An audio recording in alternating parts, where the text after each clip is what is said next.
하나님 아버지 감사합니다. 오늘도 새로운 아침을 허락하여 주시고 말씀 앞에 서게 하심을 감사합니다. 하나님을 찬양함으로 하루를 시작하게 해주심을 감사드리옵고 하나님 교회로 모여 기도할 수 있게 하신 것도 감사합니다. 하나님의 말씀 우리를 새롭게 하여 주시옵소서, 깨우쳐 주시옵소서, 변화시켜 주시옵소서. 예수님의 이름으로 기도합니다. 아멘. 누가복음 18장 31절부터 43절까지 말씀을 함께 보도록 하겠습니다. 누가복음 18장 31절부터 43절까지 말씀입니다. 예수께서 12제자를 데리시고 이르시되 보라, 우리가 예루살렘으로 올라가노니 선지자들을 통하여 기록된 모든 것이 인자에게 응하리라. 인자가 이방인들에게 넘겨져 희롱을 당하고 능욕을 당하고 침뱉음을 당하겠으며 그들은 채찍질하고 그를 죽일 것이나 그는 3일 만에 살아나리라 하시되 제자들이 이것을 하나도 깨닫지 못하였으니 그 말씀이 감추었으므로 그들이 그 이르신 바를 알지 못하였더라.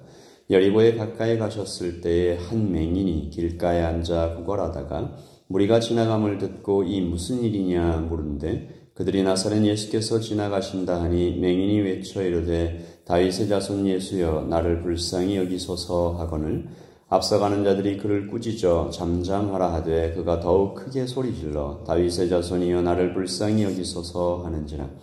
예수께서 머물러 서서 명하여 데려오라 하셨더니 그가 가까이 오매 물어 이르시되 내게 무엇을 하여 주기를 원하느냐 이르되 주여 보기를 원하나이다. 예수께서 그에게 이르시되 보아라 내 믿음이 너를 구원하였느니라 하시매 곧 보게 되어 하나님께 영광을 돌리며 예수를 따르니 백성이 다 이를 보고 하나님을 찬양하니라. 아멘. 하나님의 말씀입니다.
이번 주부터 누가복음은 예수님의 십자가 사건과 그의 부활에 대하여 한 걸음씩 앞으로 나가게 됩니다.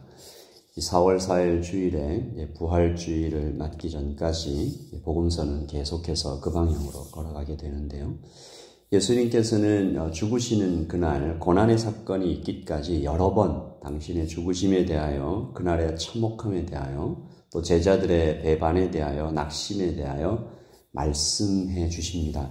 대비하라는 것이죠. 할 수 있으면 배반의 길로 가지 말고 낙심의 길로 가지 말라고 호소하고 경고하시는 것입니다. 오늘도 같은 맥락의 말씀을 해 주시죠. 예수님께서 12제자를 데리시고 이르시되 보라 우리가 예루살렘으로 올라가노니 이렇게 말씀을 시작하십니다.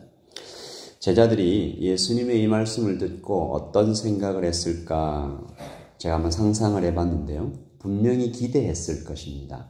예수님께서 자, 우리가 예루살렘으로 올라가자 라고 말씀을 꺼내시니까 우와! 거듭되는 기적과 이 커져가는 예수님의 인기와 늘어나는 추종자들로 인해서 이 제자들의 마음에 한껏 행복감에 취해 있지 않았을까 생각해 봅니다.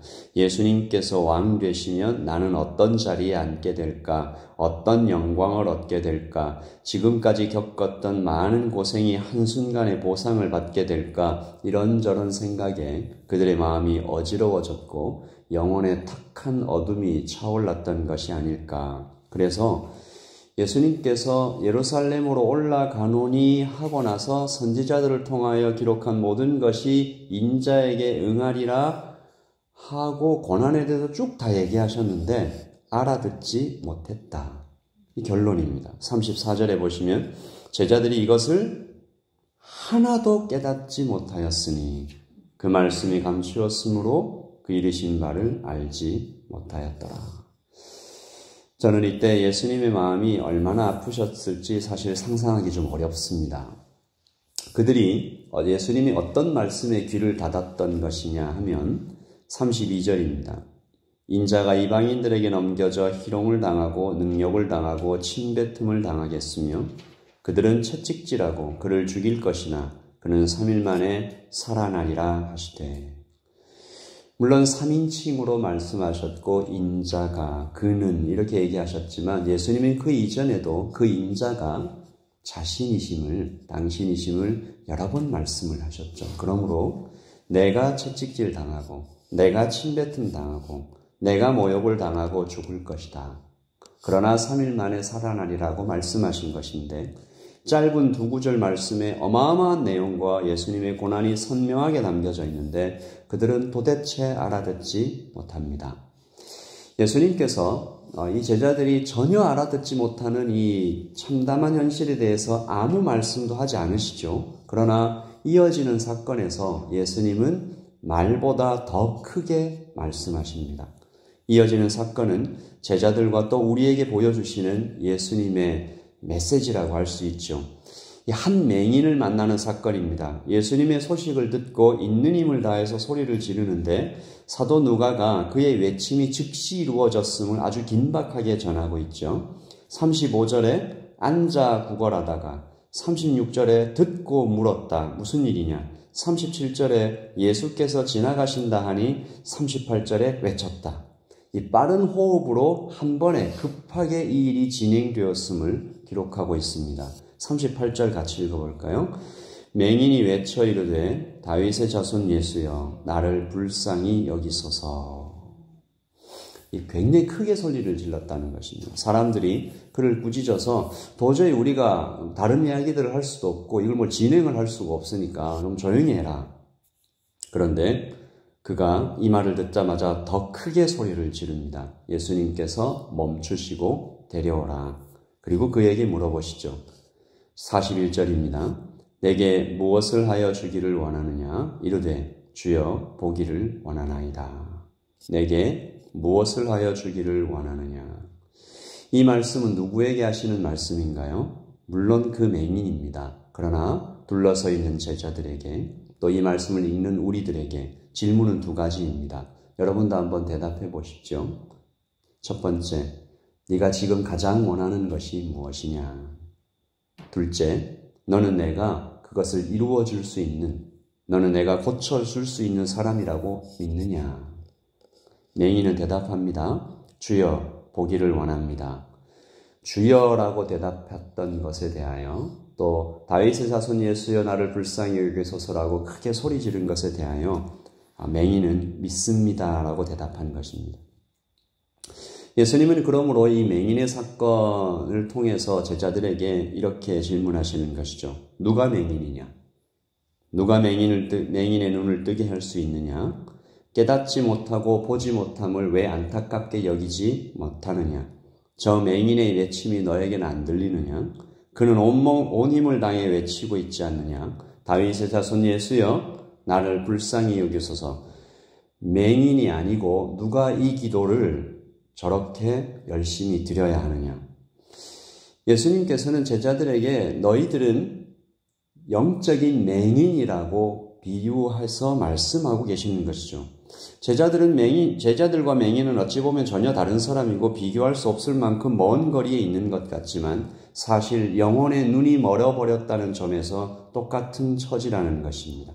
그러나 오늘 맹인이 우리를 부끄럽게 하는 것은 적어도 그에게는 갈급함이 있었다는 것이죠. 제자들에게는 그것이 없었습니다. 오늘 우리도 이 말씀을 보면서 34절의 일이 우리에게 일어나지 않기를 간절히 소원하는 것입니다. 제자들이 이것을 하나도 깨닫지 못하였으니, 깨닫지 못했던 이유가 무엇일까? 욕심의 눈이 어두워졌던 것일까? 예수님의 말씀에 귀를 기울이지 않았던 것일까? 마음을 활짝 열고 있지 않았던 것일까? 고난에 대해서 피하고 싶었던 것일까? 예수님은 다른 모든 것 다 버려두고 간절한 마음으로 달려와 다윗의 자손 예수여 크게 외치는 그 맹인의 간절함을 통하여 우리에게 오늘 이 아침에 물어보십니다. 누가 진짜 맹인이냐?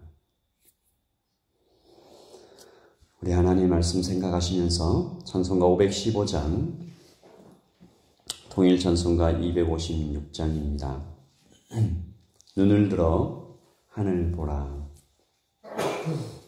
우리는 대부분 이 찬양을 우리 말고 바깥에 있는 예수님을 믿지 않는 사람들의 탄식 소리, 빛을 잃은 사람, 그렇게 불렀던 것 같습니다. 오늘은 조금 마음을 달리하여 여기에 나오는 약한 자, 만백성, 나이지 않은가 그 마음을 생각하면서 우리 3절과 4절을 찬양드립니다. 눈을 들어 하늘 보라 살아계신 주 하나님 약한 자를 부르시어 하늘 뜻을 전하셨다. 생명수는 홀로 예수 처음이요 나중이라. 주님 너를 부르신다. 믿는 자여 어이할꼬. 눈을 들어 하늘 보라. 다시 사신 그리스도 만백성을 사랑하사 오래 참고 기다리네. 인내하신 우리 구주 의의 심판하시는 날 곧 가까이 임하는데 믿는 자여 어이할꼬.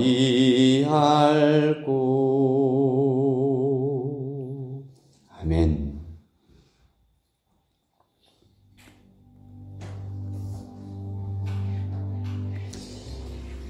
제자들에게는 예수님의 고난을 예언하셨지만 오늘을 사는 우리에게 예수님의 말씀은 동일한 맥락으로 예수님의 재림에 대하여 날마다 말씀하시는 것이 아닌가 생각합니다. 곧 이런 일이 일어날 것이다. 그런데 실제로 교회 안에 많은 성도들이 34절처럼 이것을 하나도 깨닫지 못하였으니 세상의 종말이 아주 가까이에 와 있음에도 하나도 깨닫지 못하였으니 예수님께서 오늘 우리에게 말씀해 주십니다. 누가 맹인이냐? 육체의 눈이 멀어버린 사람이 맹인이냐? 영적인 눈이 어두워져 있는 사람이 진짜 맹인이냐? 그러므로 오늘 우리는 주님 앞에 나아가서 이 맹인이 드렸던 이 기도를 간절히 드리기를 원하는 것입니다. 주님, 우리를 불쌍히 여기소서. 주님, 우리를 불쌍히 여기소서. 우리의 자녀들을 불쌍히 여기소서. 하나님 이 땅의 교회들을 불쌍히 여기소서. 교회 안에 있는 많은 성도님들, 신앙의 연한이 오래되었고 또 많은 말씀을 들었으나 깨닫지 못하는 형제와 자매들을 불쌍히 여기소서. 주님, 나를 불쌍히 여기소서. 오늘 이 아침에 주님께 그렇게 한번 기도하겠습니다. 기도하십시다.